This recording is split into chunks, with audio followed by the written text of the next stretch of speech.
For our last speaker of the evening, I'd like to welcome Manar Aburish. She flew all the way from Dubai to be with us here today. Now, she was a banker at the Commercial Bank of Doha, developing, implementing, and integrating strategy within the bank, led major change initiatives that involved training and empowering employees, and also worked in the field of corporate credit risk and financial analysis. Today, she is a wife and the proud mother of 2 children, as well as the creator of the viral social media brand, Notes to Self. Please welcome Manar to the stage.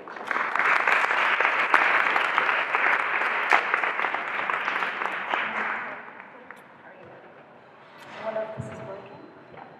Thank you for having that, because if each of us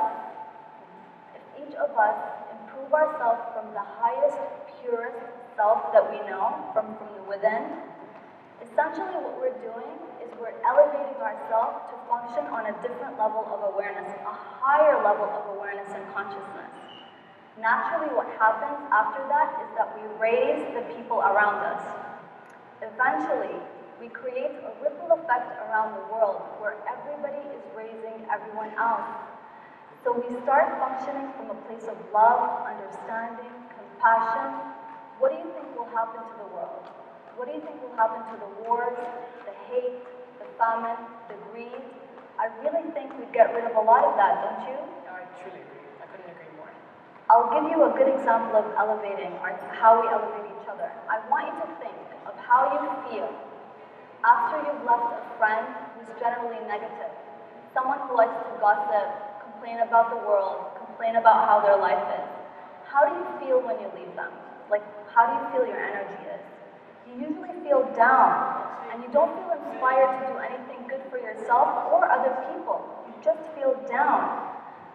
I want you to think now how you feel when you're with that positive friend, the one who congratulated you on doing well on your exam, or who read a leadership book and wanted to share it with you, the information, so that you could benefit from it. Or the one who talks about their hopes and dreams. How do you feel when you leave that person? You feel elevated. You feel good about yourself. You want to do more good for yourself. And you want to do more good for people. That is the best example I can give you for elevating each other. And that is the grand vision of Notes to Self. That's amazing. I just wanted to ask, what would you say to your younger self before you started university? That's a good question.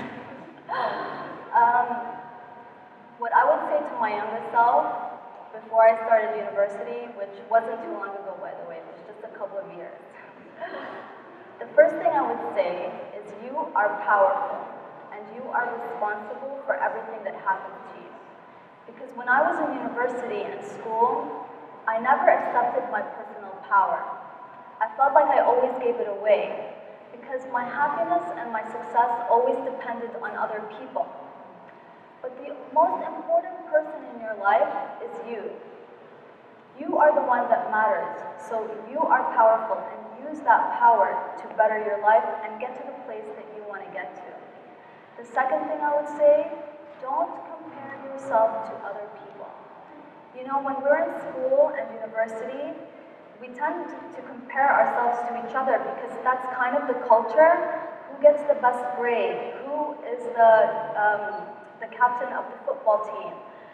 Who's carrying the nicest bag today? We're always comparing ourselves. But let me tell you, comparison is not an accurate measure. You are just wasting your time. Each and every person who has been brought into this world is here for a reason. And they're here to do it in their own special way. So when you are comparing yourself to them, you are comparing apples to oranges. What a waste of time. The second thing, when you compare, you bring your energy level so low because you generate the energies of hate, jealousy, and envy. Those are the worst, most negative energies known to mankind. And it just brings you from a downward spiral from there. The last thing I would tell myself, enjoy your every moment of university. Just enjoy it. When I was in university, I couldn't wait to graduate. I didn't want to deal with projects or handing in homework or annoying professors, and I just couldn't wait to finish. But then, when I graduated, when I got a job and got married and got all my responsibilities, I'd look back at the good old days and be like, oh my God, university, I never had anything to do, it was so nice. So I never really enjoyed my time. But the truth is, and what I know now for sure, there is no such thing as this time of your life is the best time of your life. There is such a thing as you have the most power in the present moment. And you can make that moment as beautiful and as memorable as you want it to be. So please, I urge you to live in the present moment, enjoy it as much as you can. Don't think about the past and reminisce, and don't worry about the future. Just enjoy your time. These days will never come back. Thank you so much for that.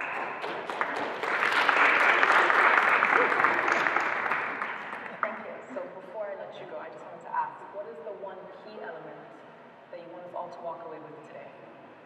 Actually, there's 3 things I really want you to know. And I really wish I knew these things when I was younger. The first thing is, find your dharma and live it. What is your dharma? Your dharma is the reason you are here. You are here to do something in your own unique way. And when you do it, it's going to be for the betterment of mankind. So you owe it to yourself and you owe it to the world. How do you find your dharma? It's something that you love, that you're passionate about, something that is always drawing you towards it. I urge you to listen to your gut and your instinct and think about the things that keep pulling you towards them.